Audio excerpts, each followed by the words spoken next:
जब भगवान राम ने रावण का वध कर लिया, माता सीता को वापस ले आए और अयोध्या का राजकाज संभाल लिया, तो क्या यह उनकी कहानी का अंत था?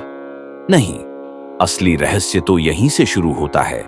क्या आपने कभी सोचा है कि श्री राम का जीवन रामायण के बाद कैसे समाप्त हुआ? क्या वे सीधे वैकुंठ गए या फिर कुछ और हुआ? राम राज्य में प्रजा सुखी थी, अयोध्या समृद्ध थी और धर्म की स्थापना हो चुकी थी।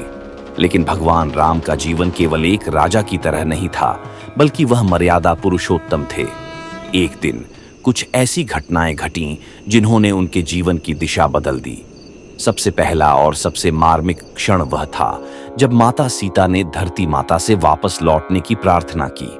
अग्नि परीक्षा देने के बावजूद समाज की आलोचना से आहत होकर उन्होंने धरती में समा जाने का निर्णय लिया। यह श्री राम के लिए सबसे बड़ा आघात था। कल्पना कीजिए, जिस व्यक्ति से आप सबसे अधिक प्रेम करते हैं वह आपको छोड़कर चला जाए और आप चाहकर भी उसे रोक न सकें। श्री राम के मन की पीड़ा को कौन समझ सकता था? कुछ समय बाद काल देवता स्वयं भगवान राम के पास आए और कहा कि अब उनका पृथ्वी पर समय समाप्त हो रहा है। लेकिन एक शर्त थी, जो भी इस रहस्य वार्ता को सुनेगा उसे प्राण त्यागने होंगे। दुर्भाग्य से लक्ष्मण ने यह वार्ता सुन ली और उन्हें मृत्यु को अपनाना पड़ा।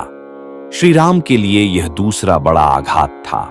अपने प्राण प्रिय भाई लक्ष्मण को खोना किसी भी व्यक्ति के लिए असहनीय होता, लेकिन उन्होंने अपने कर्तव्य को निभाया।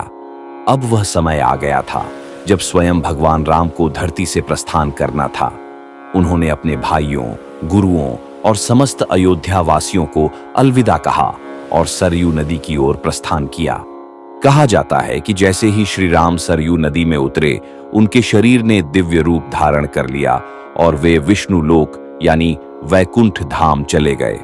क्या भगवान राम ने अपना शरीर त्याग दिया था या वे सीधे वैकुंठ गए?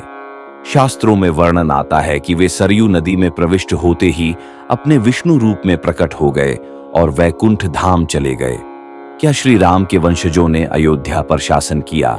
हाँ, उनके पुत्र कुश ने अयोध्या पर राज्य किया और उनके वंश ने कई पीढ़ियों तक राज्य संभाला।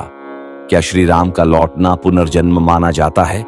नहीं, श्री राम का पृथ्वी से गमन उनकी लीला का एक हिस्सा था और वे अपने परम धाम में लौट गए।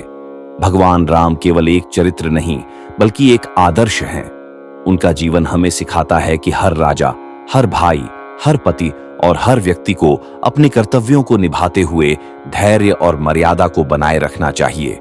राम कथा का अंत नहीं, बल्कि एक नया आरंभ है, धर्म, मर्यादा और प्रेम का, जो युगों युगों तक हमारी आत्मा को प्रकाशित करता रहेगा।